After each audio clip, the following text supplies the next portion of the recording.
তো সে আজকে দিনের খবর হচ্ছে মানবতা বিরোধী অপরাধে সিরিয়ার ক্ষমতাচ্যুত প্রেসিডেন্ট হাফেজ আল আসাদের মৃত্যুদণ্ডের আদেশ হয়েছে। তিনি যদিও দেশে নেই, তিনি রাশিয়ায় পালিয়ে গেছেন। এই স্বৈর শাসকদের মানে আমাদের এখানেও কিন্তু আমরা একই মিল দেখি। দীর্ঘ সময় ক্ষমতায় থাকার পর তারা বুঝতে পারেন না, তারপরে তাদেরকে একটা স্টেজে এই পতনের মুখে পড়তে হয় এবং দেশ ছাড়তে হয়। নানা কাহিনী, নানা ঘটনা। হাফেজ আল আসাদ 20 বছরের মতো ক্ষমতায় ছিলেন বোধহয়, আর বেশি 24 বছর ক্ষমতায় ছিলেন। তার বাবাও ছিলেন ক্ষমতায়। তারা মানে পারিবারিক শাসনের মধ্যেই ছেড়িয়ে ছিল। আজকে আমার প্রশ্নটা হচ্ছে যে এরা এই সমস্ত শাসকেরা কেন বুঝতে পারেন না যে একটা স্টেজে জনগণ রুখে দাঁড়াবে, অথবা তারা দেশ ছেড়ে মানে পালিয়ে যান কেন? আমি কিছুদিন যাবত একটা বই পড়ছিলাম, ডিকটেটরস হ্যান্ডবুক। আবার নেটফ্লিক্সে একটা সিরিজ আছে, হাউ টু বিকাম এ টাইরান্ট। এগুলো দেখলে বোঝা যায় যে স্বৈর শাসকদের মানসিকতার একটা পরিবর্তন ঘটে যায়। অধিকাংশ স্বৈর শাসক কিন্তু ক্ষমতায় আসে হয় জনপ্রিয়তার মাধ্যমে অথবা অভ্যুত্থানের মাধ্যমে। এবং স্বৈর শাসকরা যখন ক্ষমতায় আসেন তাদের এক ধরনের জনপ্রিয়তা থাকে, কেননা যিনি অভ্যুত্থান ঘটান তিনি তো আরেকজন স্বৈর শাসকের বিরুদ্ধে অভ্যুত্থান ঘটিয়েছেন, জোর করে ক্ষমতা নিয়ে নিয়েছেন, বা একটা ব্যর্থ শাসনের একটা পরিবেশ তৈরি হয়, সেখানে ওনারা জোর করে ক্ষমতাটা নেয়। ফলে এক ধরনের শুরুর জনপ্রিয়তা স্বৈর শাসকের থাকে, সেটা অভ্যুত্থানের মাধ্যমে আসলেও থাকে, আবার গণতান্ত্রিক নির্বাচনের মাধ্যমে আসলেও থাকে। এবং আসবার পরে তার যে এই স্বৈরতন্ত্রের যে পরিবর্তনটা হয়, অর্থাৎ ধীরে ধীরে স্বৈরতান্ত্রিক হয়ে ওঠে, এটার পেছনে একটা মানসিকতা কাজ করে। সেই মানসিকতা হচ্ছে অধিকাংশ স্বৈর শাসক বিশ্বাস করেন যে তিনি ছাড়া আর কেউ মানুষের মঙ্গল করতে পারবে না, এবং উনি যা করেন সেটাই ঠিক, এবং ওনার সাথে যারা আছে তারাই সবচেয়ে যোগ্য ব্যক্তি, এবং তার বিশ্বাস করেন যে মানুষ তার এই কাজগুলো পছন্দ করছে। এখন এই পরিবেশটাকে আরও উৎসাহিত করে হচ্ছে স্বৈরশাসককে ঘিরে একটা চক্র তৈরি হয়, যে চক্রটি স্বৈরশাসককে ব্যবহার করে নিজেরা রাষ্ট্রের সম্পদ লুট করে হোক, নানান ধরনের কর্মকাণ্ডের মাধ্যমে হোক, নিজেরা ধনী হতে থাকে, সম্পদশালী হতে থাকে, নানান ধরনের স্বার্থ হাসিল করতে থাকে। এবং এরা স্বৈরশাসককে ধারণা দিতে থাকে যে আপনি একমাত্র, আপনি সবচেয়ে বড়, আপনার চেয়ে মহান কেউ নাই, আপনার পিতা মহান ছিলেন, আপনার ভাই বোনেরা মহান, আপনি মহান, আপনার সন্তানেরা মহান। এবং স্বৈর শাসকের বংশসহ সবাইকে তারা মহান করে তোলে। এবং তারপরে তারা যেটা করে সেটা হচ্ছে স্বৈর শাসকের সামনে এমন এমন সব প্রজেক্ট বা প্রকল্প নিয়ে আসে যেটা অনেকটা তাজমহলের মতো। স্বৈর শাসক মনে করে যে এই যে আমি বড় বড় কাজ করছি, বিরাট বিরাট কাণ্ড কারখানা করছি, এর মাধ্যমে আমি ইতিহাসে অমর হব, অক্ষয় হব। কারণ স্বৈর শাসকের তো আসলে অমরত্বের একটা ইচ্ছা থাকে, মহান হওয়ার একটা ইচ্ছা থাকে। এবং তারপরে তারা বিশ্বাস করতে থাকেন যে আমৃত্যু তারা ক্ষমতায় থাকবেন এবং ক্ষমতা থেকে তাদেরকে কেউ সরাতে পারবে না, কেননা তার কাছে পৃথিবীর কোনো সংবাদ পৌঁছায় না, তার কাছে যারা পৌঁছায় তারা সবাই তার মন মতো সংবাদ পরিবেশন করতে থাকে। তো অবস্থাটা কেমন হয়, যেমন আমি বাংলাদেশের উদাহরণ দিতে পারি। স্বৈর শাসকের পিয়ন বা তার কোনো একটা কর্মচারী, কেটলি জাহাঙ্গীর তাকে বলতো, বা বোতল জাহাঙ্গীর, পানি জাহাঙ্গীর, মানে বোতল জাহাঙ্গীর পানির বোতল নিয়ে হাঁটতো, বা কেটলি নিয়ে নাকি হাঁটতো, গরম পানি ঠান্ডা পানি পরিবেশন করতো। তো জাহাঙ্গীরের নাকি 400 কোটি টাকা, উনি নিজেই বলেছেন, এটা স্বৈর শাসক বললেন। এখন উনি যখন এটা বললেন, উনি বিবেচনাতেই নিলেন না যে মানুষ এটাকে কিভাবে ভাববে। উনি বিবেচনা নিলেন এইভাবে, যার এইটা কোনো টাকাই নাই, যে 2-4-5 হাজার কোটি টাকা, এটা কোনো টাকাই না, আমার পিয়নেরও তো 400 কোটি টাকা আছে। কারণ উনি মনে মনে বিশ্বাস করছেন যে বাংলাদেশের বাকি জনগণ এরকম 300-400 কোটির মালিক হয়ে গিয়েছে। কারণ এরা ধারণা দেয় যে মানে আমরা গরিব, আমরা এত বছর ধরে আপনার সাথে কাজ করেছি, আমরা যদি কিছু না পাই, অমুকের দেখেন 500 কোটি পেয়েছে, অমুকের দেখেন 300 কোটি পেয়েছে।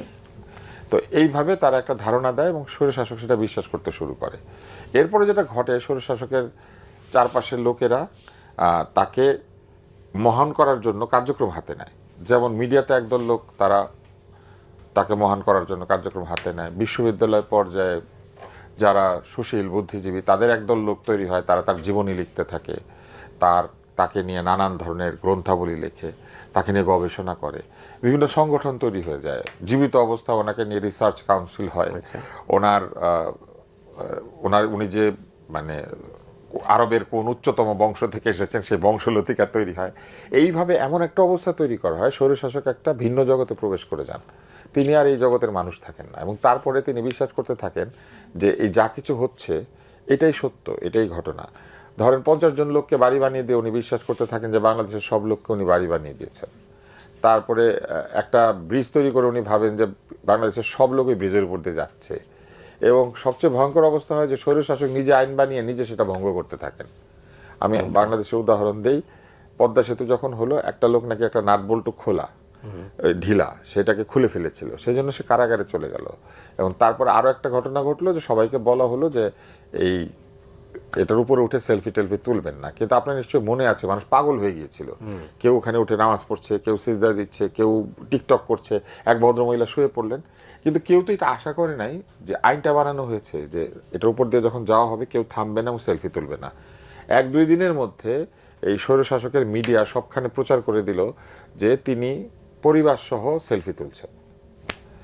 তাহলে সারা বাংলাদেশের বহু লোক যারা সেখান দিয়ে যাওয়ার সময় সেলফি তুলতে পারে নাই, তাদের মনে ধারণা কি হলো যে আপনি ব্রিজ বানায় আপনার সম্পত্তির মতো আপনি এটার উপর দাঁড়িয়ে সেলফি তুলতে পারবেন, কিন্তু আমরা পারবো না।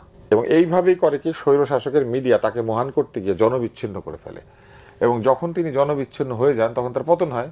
এবং পতন হইলে পরে তার পতন এমনভাবে হয় যে তিনি জানেন যে এরপরে তার পরবর্তী স্টেপ হচ্ছে মৃত্যুদণ্ড। কারণ সব স্বৈরশাসককেই তার প্রতিপক্ষ যখন এসে ক্ষমতায় আসে প্রথমে চিন্তা করে তাকে বাঁচিয়ে রাখা যাবে না, ফলে সঠিক কারণে হোক অথবা বেঠিক কারণে হোক তাকে মৃত্যুদণ্ড দেয়, এই কারণে যে তিনি যে ফিরে এসে প্রতিশোধ নেবেন, এই প্রতিশোধের ভয়ে তাকে মৃত্যুদণ্ড দিয়ে রাখে।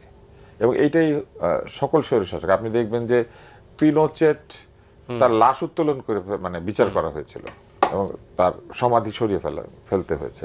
এরকম পৃথিবীর বিভিন্ন দেশের স্বৈরশাসকরা পরে খুব অপমানিত হন। স্বৈরশাসকদের আসলে ইতিহাসে নামধাম থাকে না, থাকলেও খুব করুণভাবে থাকে, কিন্তু স্বৈরতন্ত্র এটা বুঝতে পারে না। তা আমি একটা উদাহরণ দিয়েছিলাম, এটা দিয়ে শেষ করি। স্বৈরশাসকের অনুভূতিটা কেমন হয়, ধরেন 100 তলার উপর থেকেও কেউ লাফ দিয়েছে, মাটি স্পর্শ করার আগ পর্যন্ত তার ফিলিংটা হয় যে সে উঠছে। মঞ্জু, আপনি কিভাবে দেখেন বিষয়টাকে? আমি দেখি এরকম যে স্বৈরশাসকের চোখে একটা চশমা থাকে, এই চশমাটার একটা রেঞ্জ থাকে, এর বাইরে উনি দেখতে পান না। আচ্ছা, এর বাইরে উনি দেখতে পান না, এই এবং এই রেঞ্জের মধ্যে তার কিছু মোসাহেব থাকে। কেউ বলে শাড়িটা সুন্দর, কেউ বলে শার্টটা সুন্দর, কেউ বলে মুজিব কোটটা সুন্দর, বা কেউ বলে সাফারিটা সুন্দর, এরকম যা বলে তাতেই খুব খুশি হয়। আর স্বৈরশাসকদের চারদিকে যে মোসাহেবরা থাকে, এই মোসাহেবদের অবস্থাটা কি হয়? মোসাহেবদের অবস্থাটা হয় যে অনেক সময় অনেকে এই প্রাকৃতিক পাখি যেগুলো পালার জন্য বাসার বারান্দায় কিছু খাবার দিয়ে রাখে, তখন এই পাখিগুলা খেতে আসে। আচ্ছা, খেতে আসলে পরে তো ওই যিনি খাবার দেন তিনি দেখেন খেতে আসার পরে যে এই পাখিগুলা খাচ্ছে, এরকম স্বৈরশাসকরাও কিছু পেশাজীবী, কিছু বুদ্ধিজীবী, কিছু এরকম ছিটায়, এগুলা খেয়ে তারা মোটামুটি মনে করে যে রাজদরবারের কিছু খেলাম। তো আমাদের স্বৈরশাসকদের মধ্যে কি হয়, আমাদের মোসাহেবরা হয় একটা প্লট পায়, না হয় একটা টেন্ডারের কমিশন পায়, না হয় খুব বেশি হলে স্বৈরশাসকদের সাথে কোনো রকম এই জাতিসংঘের সম্মেলনে যাওয়ার জন্য একটা ট্রিপ পায়, না হয় একটা চায়না ট্রিপ পায়, বিমানে গেল এবং স্বৈরশাসকের সাথে ছবি উঠে ফেসবুকে দিল, এতেই আনন্দ। তো এইটা করতে গিয়ে স্বৈরশাসকের চারদিকে যে একটা বলয় তৈরি হয়, এই বলয়ের কারণে এই চশমার বাইরে আর দেখে না। আমাদের 56 বছরের স্বৈরশাসক যদি আমরা দেখি, তখন বাকশালের একটা অধ্যায় ছিল, ওইখানে একটা স্বৈরশাসন তৈরি হয়েছে। তারপরে স্বৈরশাসন তৈরি হয়েছে এরশাদের 9 বছর, যেটা প্রকৃত অর্থেই স্বৈরশাসক বলা হইতো। এরপরে শেখ হাসিনার রিজমকে বলা হয় স্বৈরশাসকের প্লাস ফ্যাসিস্ট, এই দুটো একত্র হয়েছে। স্বৈরশাসকও বলা হয়, ফ্যাসিস্ট বলা হয়, এরশাদকে বলা হয় স্বৈরাচার। আর শেখ মুজিবকে নিয়ে তো অনেক রকম কথাবার্তাই আছে। এই যে আমাদের 56 বছরের ইতিহাস, 56 বছরের ইতিহাসের মধ্যে আমাদের স্বৈরশাসকের মধ্যে দেখলাম যে একমাত্র এরশাদ যে স্বৈরশাসক হওয়ার পরও নির্বাচনে 5টা আসনে জিতে, এবং সে ওই সময় জেলখানায় থেকেও কিন্তু নির্বাচন করে। আর পরবর্তী সময়ে শেখ হাসিনার যে অবস্থাটা হলো, আমরা তো সাম্প্রতিক সময়ে দেখলাম তিনি পালিয়ে যেতে বাধ্য হলেন। কিন্তু তার যারা পারিষদ ছিল, যারা পালাতে পেরেছে আর যারা পালাতে পারে নাই, তারা এখন খোলস পাল্টে বলার চেষ্টা করছে যে আমার পরামর্শ যদি শুনতো তবে ওনারই পতন হতো না। আচ্ছা, উনি আমার পরামর্শটা শোনে নাই।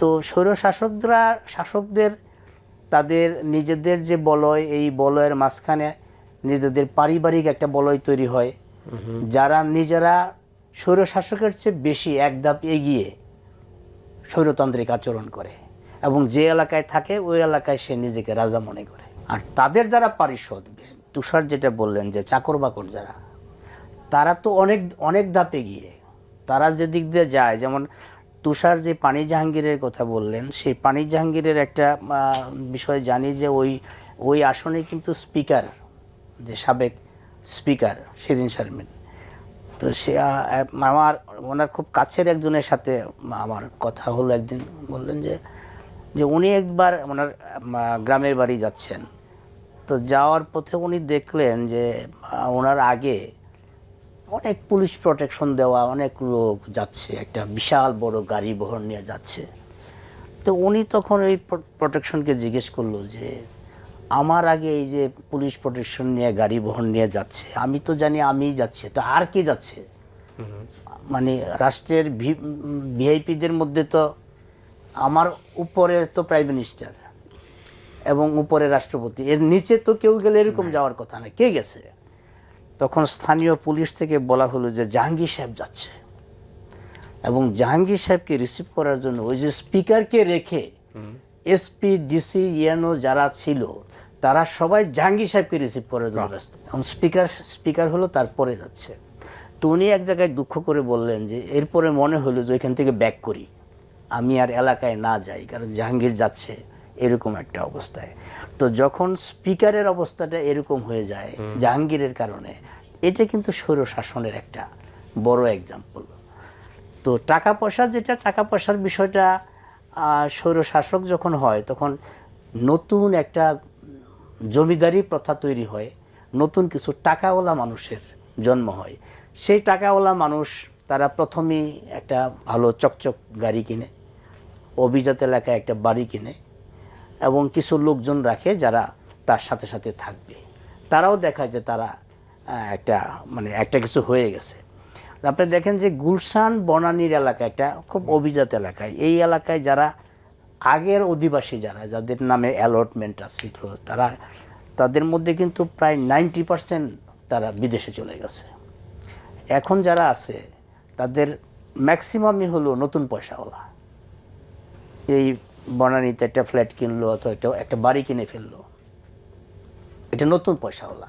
অভিজাত মানুষ যারা আছে তাদের ম্যাক্সিমাম বিদেশ চলে গেছে। আর ফ্যাশন তো হয়ে গেছে, এখন একটা ফ্ল্যাটে আর হয় না। একটা সময় ছিল যে 2000 সনের আগে যে 1200-1400 স্কোয়ার ফিটের একটা ফ্ল্যাট হলে ঢাকা শহরে, যে ভাই কষ্ট করে একটা 1200-1400 স্কোয়ার ফিটের একটা ফ্ল্যাট কিনলাম। এখন তো শুনি যে 8000-10,000 স্কোয়ার ফিটের একটা ফ্ল্যাট লাগে একটা ফ্যামিলির জন্য। ওই ফ্যামিলির মধ্যে লোক কয়জন? হাজব্যান্ড ওয়াইফ 2 জন আর 2টা কুত্তা, এই 4 জন মানুষের জন্য 10,000 স্কোয়ার ফিটের একটা ফ্ল্যাট লাগে। এবং এটা স্বৈর শাসকের এই টাকা আসে কোত্থেকে? প্রশ্ন তো ওই জায়গায়, কারণ গুলশানের বনানীর মতো একটা 8,000 স্কোয়ার ফিটের একটা ফ্ল্যাট কিনলে কত টাকা লাগে, এই হিসাব তো আমার মাথার মধ্যে ঢুকে না, আমি হিসাব করে পারবো না। তারপরে তার 2টা কুকুর থাকবে আর 4-5টা চাকর থাকবে। এই অবস্থার মধ্যে নতুন স্বৈরাচারের দোসররা, নতুন স্বৈরাচারের বা আমরা পতিত স্বৈরাচার যেভাবে বলেন, তাদের দোসরদের অথবা তাদের বেনিফিশিয়ারি যারা মানে এই খুদ কুটা ধান চাল যারা পেয়েছিল, তারা তাদের এই পরিবর্তনটা হয়। ধন্যবাদ। এই ক্ষেত্রে কি দেশের মানুষ অসহায়? হ্যাঁ, দেশের মানুষ অসহায় হয়। স্বৈরতন্ত্র যত শক্তিশালী হয় মানুষ তত অসহায় হয়ে যেতে শুরু করে, কেননা স্বৈরতন্ত্র তো বিচারকে রহিত করে দেয়। স্বৈরতান্ত্রিক ব্যক্তি নিজেই বিচার, উনি বললে আইন ঠিক হবে, উনি বললে আইন বন্ধ হবে, উনি বললে কোর্ট বসবে, উনি না বললে কোর্ট বসবে না। আপনি আমাদের এইখানকার স্বৈরাচারকে যদি চিন্তা করেন তাহলে দেখেন মানুষজন একবার আন্দোলন শুরু করলো ধর্ষণের বিরুদ্ধে। এটা কি কোনো কোর্টে বা কোথাও বা কোনো আইন পরিষদ কি সিদ্ধান্ত নিল না। প্রধানমন্ত্রী বলে দিল হ্যাঁ এখন থেকে শাস্তি মৃত্যুদণ্ড, তো হয়ে গেল। একবার কোটার বিরুদ্ধে আন্দোলন হলো, বিরাট গন্ডগোল, একে তাকে প্রহার করলো, যন্ত্রণা করলো, তুলে নিয়ে গেল। তারপরে হঠাৎ একদিন দাঁড়িয়ে বলে দিল এখন থেকে কোটা নাই।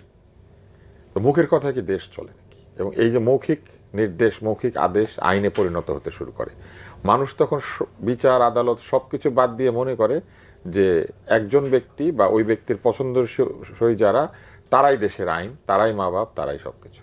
তো এরকম একটা অবস্থা যখন চলে যায়, মানুষ একদম অসহায় হয়ে যায়। কারণ কার বিরুদ্ধে গিয়ে সে বিচার প্রার্থী হবে?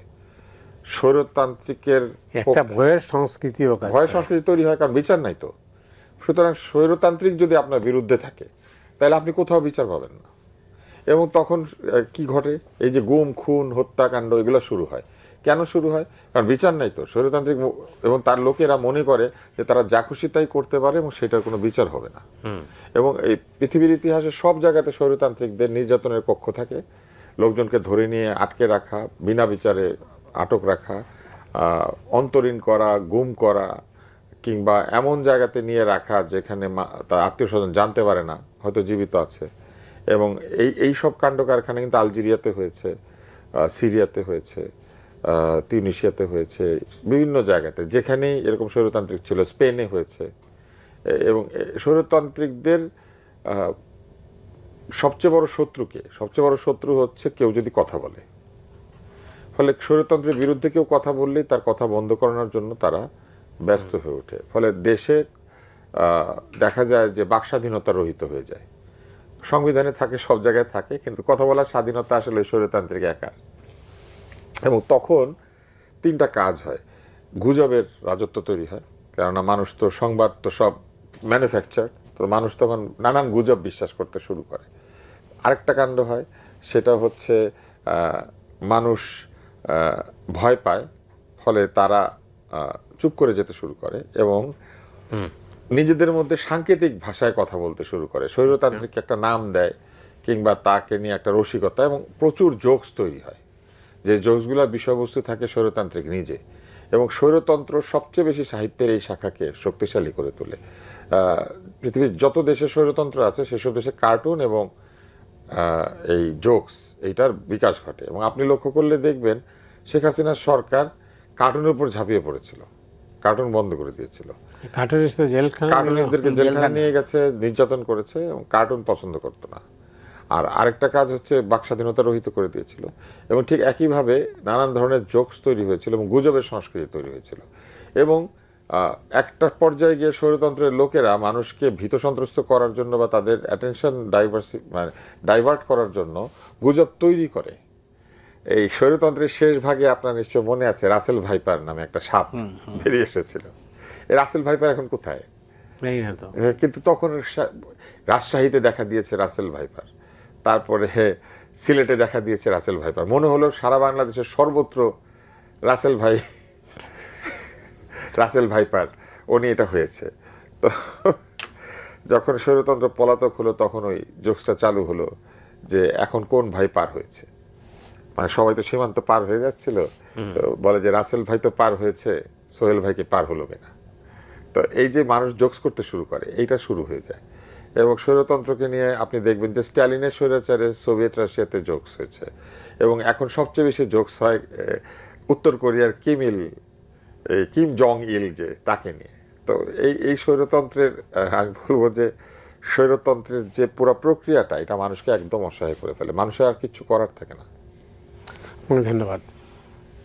যারা স্বৈর শাসক অথবা ফেসিবাদী শাসন যারা কায়েম করেন, তারা একটা স্টেজে দেশ ছাড়তে বাধ্য হন বা যেভাবেই হোক। আমরা সাম্প্রতিক ইতিহাস তো দুটো দেখলাম। তারপরে এরা কি কোনোদিন দেশে ফিরতে পারে? এরা দেশে ফিরতে পারে মানে না, এখন পর্যন্ত দেশে ফিরার কোনো ইতিহাস কিন্তু মানে পৃথিবীতে নাই যে তারা দেশে ফিরে এসেছে। হ্যাঁ, এবং আমাদের সাম্প্রতিক সময়ে যারা চলে গেছেন, আমরা যদি নাম ধরেই বলি, সাবেক প্রধানমন্ত্রী শেখ হাসিনা, তিনি ঘোষণা দিয়েছেন তিনি ডিসেম্বরে ফিরে আসবেন, এবং যাই হোক তিনি ফিরে আসবেন। এবং সেটা যদি ভারতে যে সংবাদ সম্মেলন করে তিনি যেটা বলেছেন যে যাই হোক তিনি ফিরে আসবেন, এবং দেশবাসী তো চায়, যেমন সরকারও চায় যে উনি ফিরে আসুক। ওনার ফিরে আসতে হবে দুইটা কারণে। একটা কারণ হলো তিনি আমার নিজস্ব মূল্যায়ন, তিনি তার বাবাকে এবং তার দলকে দুইটাকেই খুন করেছেন। তার কারণেই তো তার বাবার যে পরিচয় 32 নম্বর, এটা একটা ইতিহাসের একটা অংশ, সেটা কিন্তু ধুলায় মিশে গেছে। এবং ওই 32 নম্বর বাড়িটার চারপাশে দাঁড়িয়ে মানুষ প্রস্রাব করেছে, এটা তার কারণে হয়েছে। তো তিনি তার বাবাকে খুন করেছেন দ্বিতীয়বার, আর বাবার তৈরি, ভাসানীর তৈরি, সরোয়ার্দির তৈরি আওয়ামী লীগটাকে খুন করেছেন।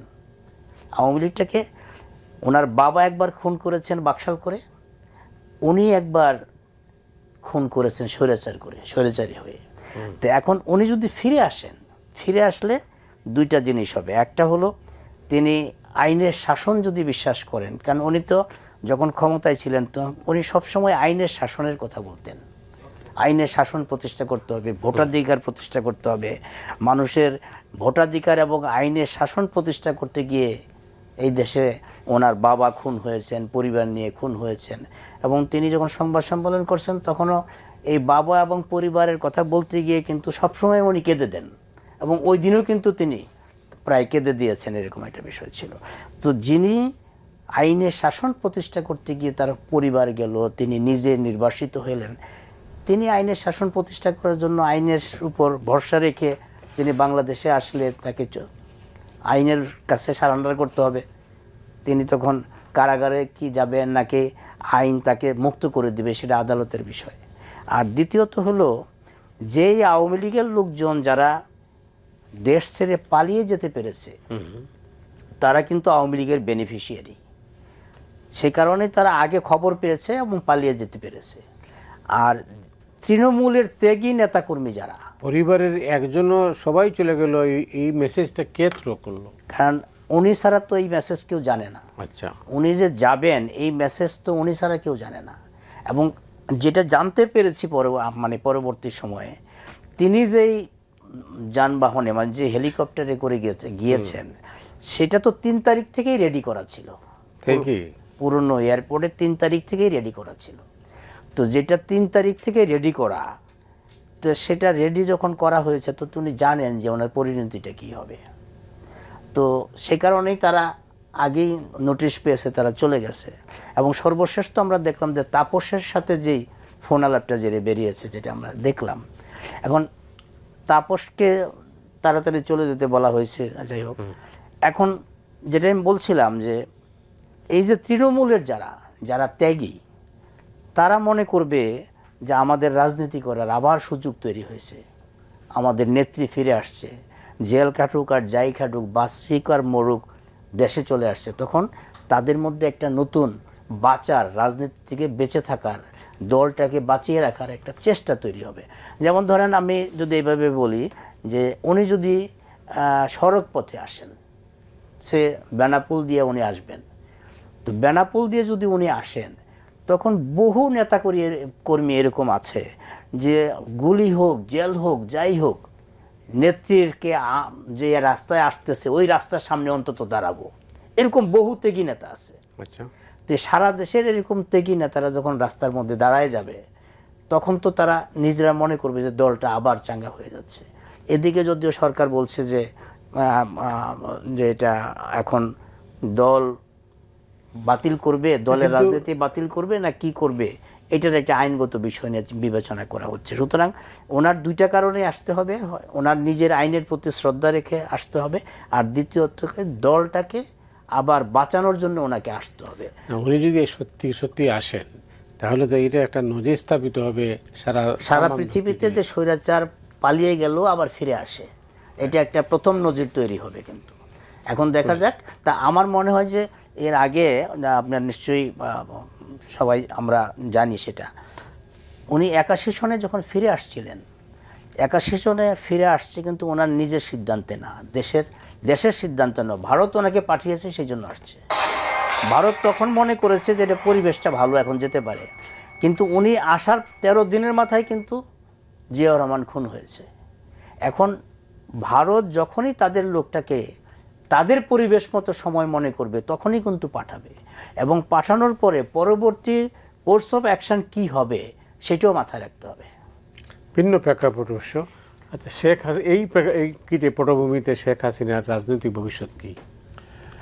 ওনার যে বয়স এবং ওনার যে অবস্থান, তাতে আমার কাছে মনে হয় না যে উনি নির্বাচনের মাধ্যমে আবার ক্ষমতায় আসবেন, দলকে সুসংগঠিত করে, অতটা সময় হয়তো তিনি পাবেন না বলে আমার ধারণা। কেননা মানুষের বয়স, শরীর, তার যে শক্তি সেটা তো কমতে থাকে। তবে এটা ঠিক যে তিনি যখন ক্ষমতা থেকে চলে যান সেই সময় পর্যন্ত তিনি যথেষ্ট অ্যাক্টিভ ছিলেন, নিজে হাঁটাহাঁটি করতেন, নিজে রান্না করতেন, কাজ করতেন, অ্যাক্টিভ মানুষ। আমার মনে হয় তিনি দলকে যদি নেতৃত্ব দিতেও পারেন, রাজনৈতিকভাবে নির্বাচন বা এগুলি করে ক্ষমতা আসার জন্য যে সময়ের প্রয়োজন, অতটা সময় আসলে তিনি হয়তো পাবেন না। তবে এগুলো তো আসলে আমরা প্রেডিকশন করি। ক্ষমতা, টাকা কিংবা অন্য বিষয়গুলি আমাদের কোরআন শরীফে আছে যে আল্লাহ দেন, সম্মান তা আল্লাহর ইচ্ছা, যাকে খুশি দেন, যাকে খুশি দেন না। কি হবে আমরা বলতে পারি না। তবে যৌক্তিকভাবে বিবেচনা করলে আমার মনে হয় যে আওয়ামী লীগের পরবর্তী নেতৃত্বের দিকে মনোযোগী হওয়া দরকার। কারণ আওয়ামী লীগ তো অনেক দিনের দল, এবং এই দলটাকে যদি তারা টেকাতে চায় বা রাজনীতিতে যে কোনো ফর্মে ফেরত আসতে চায়, তাদেরকে তো এটা রাজনৈতিক কৌশলের মাধ্যমে আসতে হবে, পরিকল্পনার মাধ্যমে আসতে হবে। এবং সেটা করতে গেলে আওয়ামী লীগকে আধুনিকভাবে চিন্তা করতে হবে। আওয়ামী লীগ এখনও 90 সালে আটকে আছে, এবং আওয়ামী লীগ এখনও মনে করছে যে ওই স্বৈরতন্ত্রের পতন, এরশাদের স্বৈরাচারের পতনের পরে আওয়ামী লীগের যে একটা অবস্থান, সেই সময়ের যে নেতা নেত্রীদের অবস্থান এবং ওই সময় শেখ হাসিনারও যে অবস্থান, আওয়ামী লীগ এখনো পর্যন্ত ওই 90 দশকের রাজনীতির মধ্যে আছে। কিন্তু পৃথিবী অনেক এগিয়ে গিয়েছে, এবং এখন আসলে কমিউনিকেশনের টেকনিক, পলিটিক্যাল কমিউনিকেশন, তার ভাষা, মানুষের কাছে কর্মসূচি নিয়ে হাজির হওয়া, মানুষকে মোটিভেট করা বা উৎসাহিত করা, নিজের পক্ষে জনমত তৈরি করা, এগুলি একটা সায়েন্সে পরিণত হয়েছে।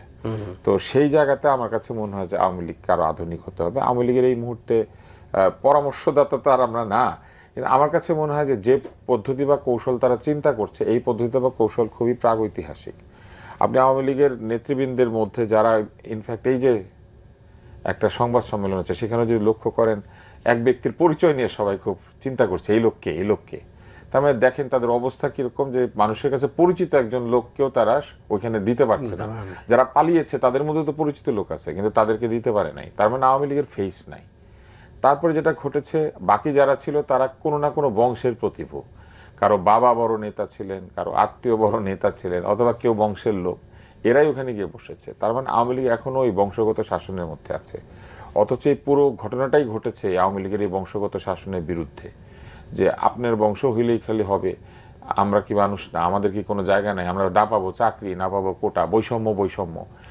আওয়ামী লীগ দলটার মধ্যে বিরাট বৈষম্য হচ্ছে শেখ মুজিবুর রহমানের ফ্যামিলি এবং শেখ মুজিবুর রহমানের ফ্যামিলি না, এটা একটা বিরাট বৈষম্য কিন্তু। এবং এই ফ্যামিলি ভিত্তিক রাজনৈতিক দলে যদি পরিবার নিজে সচেতন না হয়, তাহলে কিন্তু এটা হবে।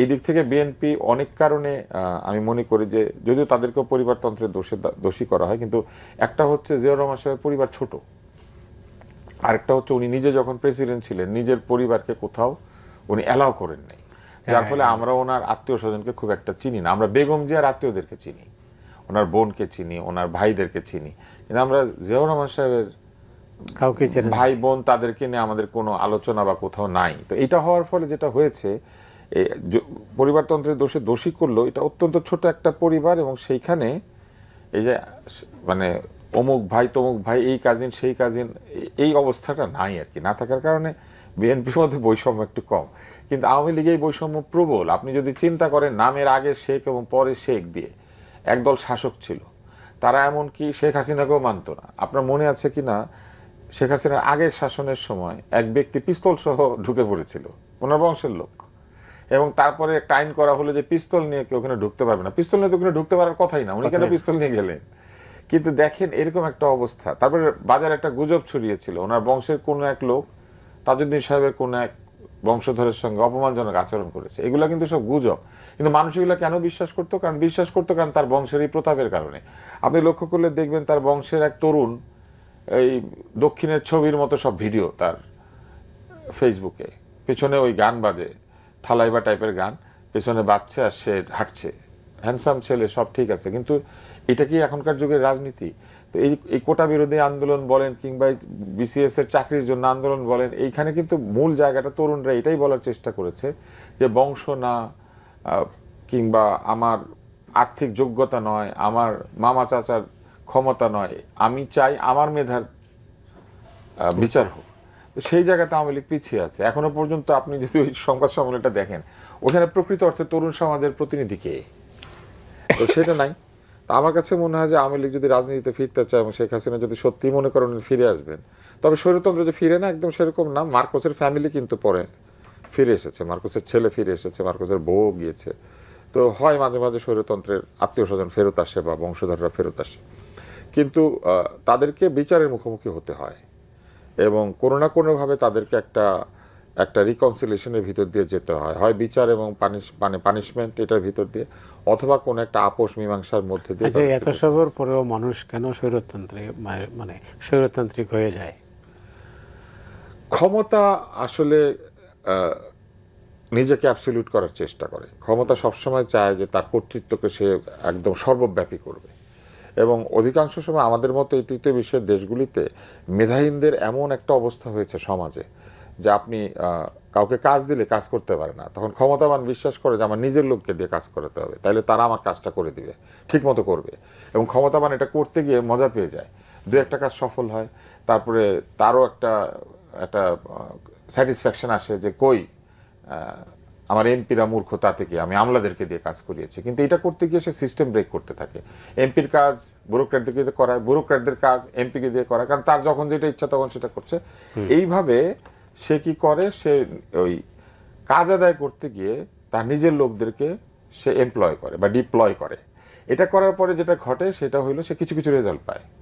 পাওয়ার পরে, কারণ কিছু কিছু মেধাবী লোক তো ওখানে আছে, এটা পাওয়ার পর সে বিশ্বাস করতে শুরু করে আমাকে এইভাবেই কাজ করতে হবে, এবং তখন সে সর্বত্র এই দলীয়করণ এবং আত্মীয়করণ করে, এবং তখনই তার পতনের পুরো পরিবেশটা তৈরি হয়। আমি আপনাকে একটা উদাহরণ দিই।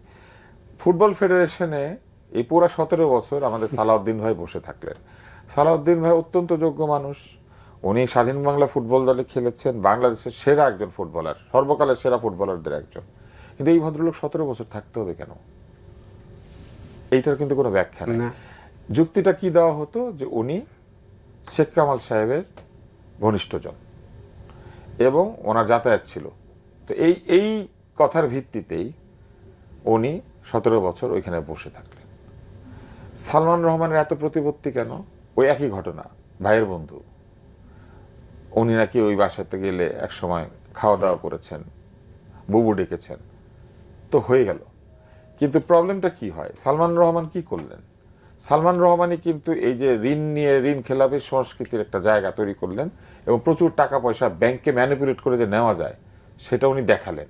দেখানোর পরে কি হইলো, ওনার নয় মেধা আছে, ওনার ব্যবসা প্রতিষ্ঠানগুলি ঠিক মতো চালিয়েছেন, অনেক লোককে চাকরি দিয়েছেন, ঋণও শোধ করতেন, কিন্তু বাকিরা ওনার মতো করে নিতে পারলো কিন্তু ফেরত তো দিতে পারলো না। ফলে সালমানের নামও এস দিয়ে, এস আলমের নামও এস দিয়ে, কিন্তু এস আলম ব্যাংক লুট করে ফেললো। স্বৈরতন্ত্র কি মনে করেছে, আমার লোক টাকা নিয়েছে, দেশে অনেক চাকরি বাকরি তৈরি হবে, আমার উপরে কেউ কিছু মনে করবে না।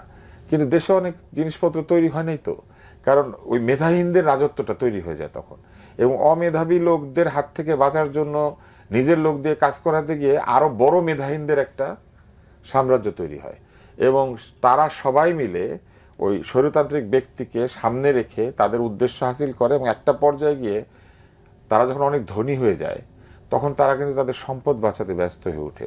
এই যে এত কোটি কোটি হাজার হাজার কোটি টাকা যারা নিয়েছে, এরা কিন্তু এই টাকা আওয়ামী লীগের পিছনে খরচ করবে না, এরা এখন এই টাকা নিজেদের পিছনে খরচ করবে, এবং তারা নিজেরা বাঁচার জন্য এই টাকাটাকে সমাজে রাজনৈতিক দলের লোকদেরকে ঘুষ দিয়ে ব্যবহার করবে।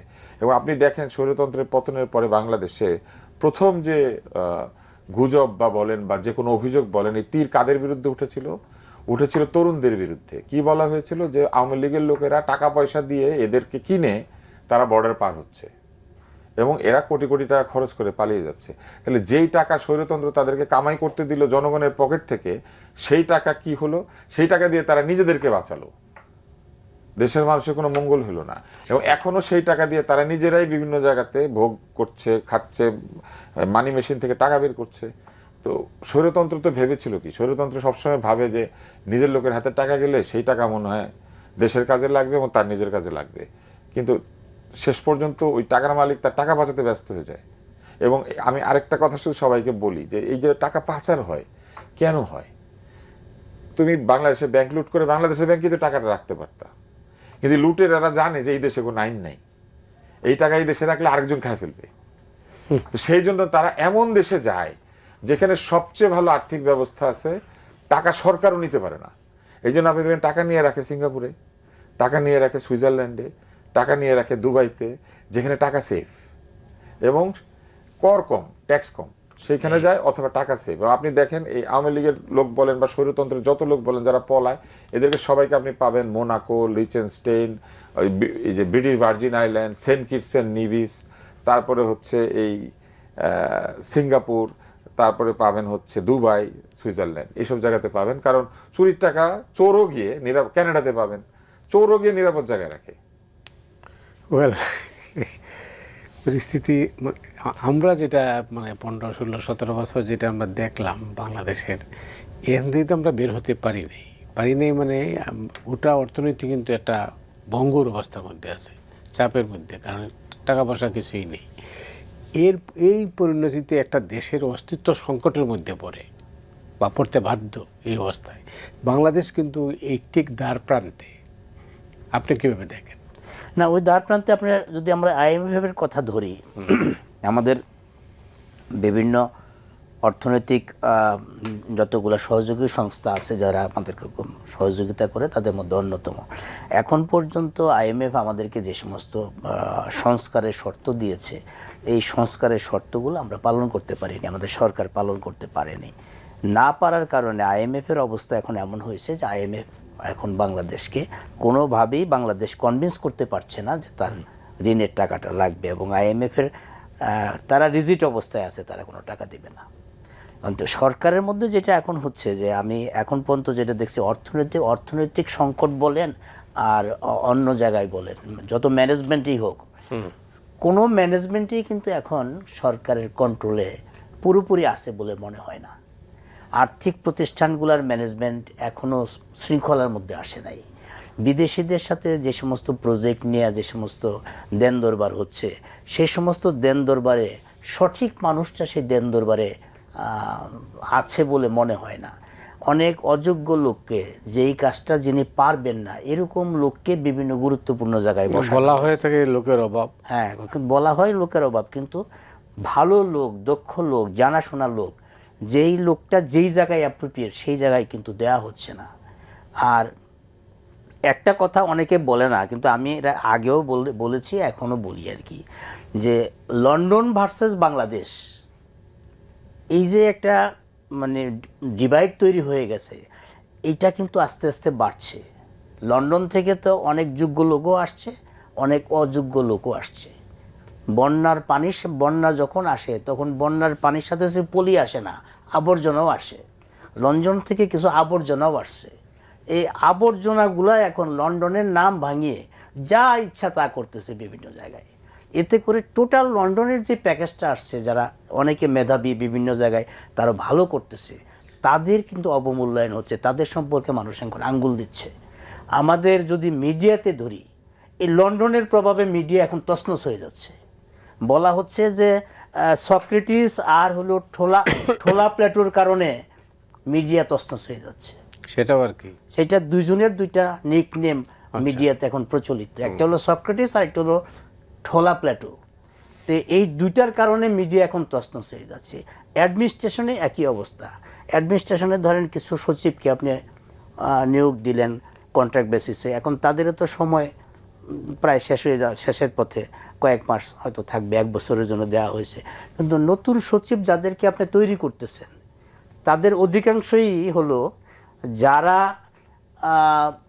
জিয়াউর রহমানকে গালি দিত, যারা খালেদা জিয়াকে গালি দিত, যারা তারেক রহমানকে গালি দিত, তাদেরকে আপনি প্রমোশন দিয়ে সচিব বানাচ্ছেন এবং গুরুত্বপূর্ণ জায়গায় তাদেরকে পোস্টিং দিচ্ছেন। এটা নিয়ে যখন সোশ্যাল মিডিয়াতে আবার কথাবার্তা হয়, তখন তাদেরকে আবার ওএসডি করছেন। তো ওএসডি যখন করবেন, তো আর আগে তার ফাইলটি আছে না? প্রত্যেকটা সচিবের তো একটা ফাইল আছে, বা কর্মকর্তার একটা ফাইল আছে।